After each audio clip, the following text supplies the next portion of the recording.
just had a mammogram. I don't mean backstage. It was a Will Anderson, but handsy.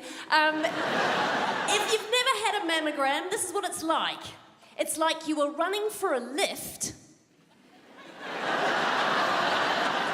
and not all of you made it in. And then for some reason, while you were running for that lift, you got hot and took your top off. It's not my favourite of the grams. You know, it's not as fun as a singing telegram or a strippogram or even just a gram. But I had to get one because I found a couple of lumps in my breast. Spoiler alert, I'm fine, just in case you're going, oh, was this her last gig? The woman that gave me the mammogram was lovely. She tried to make me feel at ease. She goes, just uncover one breast at a time. And I was like, really?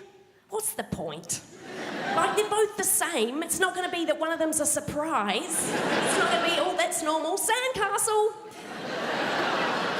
And then after I had the mammogram, I had to have an ultrasound on my breast. And if you've never had an ultrasound on your breast, this is what it's like. You climb into a giant paper serviette, and then a nice young man called Sam irons hair gel into your boobs using a detachable shower head. And afterwards, he told me I could get back into my serviette. He didn't use the term serviette, he called it a gown, which I thought was lovely because it made it sound like we'd had a quickie at a ball. The thing was, though, when I put the gown back on, I still had the gel all over me, and so I just had this top that was now stuck to my front.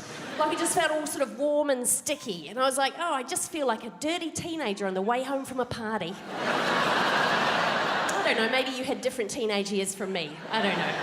I'm making that up. I totally didn't do that as a teenager. I was well into my mid-30s.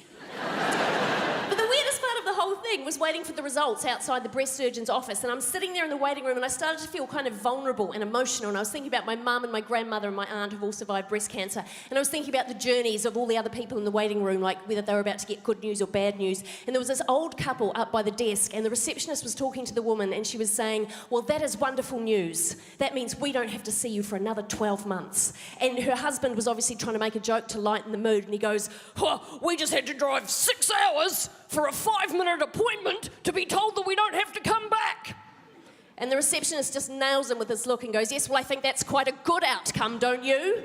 And he goes, oh, yeah, no, you're right. He just freaked out. And then he just kept making eye contact with me, and I didn't know what was going on. And eventually he comes over, and I'm like, don't cry. He comes over and he goes, this is probably a really inappropriate time, but I just wanted to say I enjoy your comedy.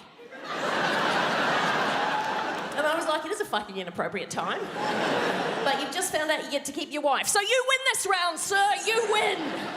It's always lovely to get compliments on what you do. Sometimes it turns out weird. I was in the supermarket with my son the other day. He's 7, he's very forthright. A woman came up to me at the checkout and went, I just wanted to say, I enjoy you as a comedian. And I went, well, that is really lovely, thank you so much. She goes away, my son goes, did you know her?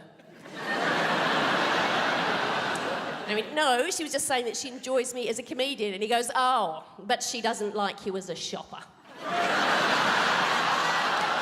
mean, that is not the way I took it, but sure, that's how you choose to interpret it, that is fine. You have been a delightful audience. I will see you later. Good night.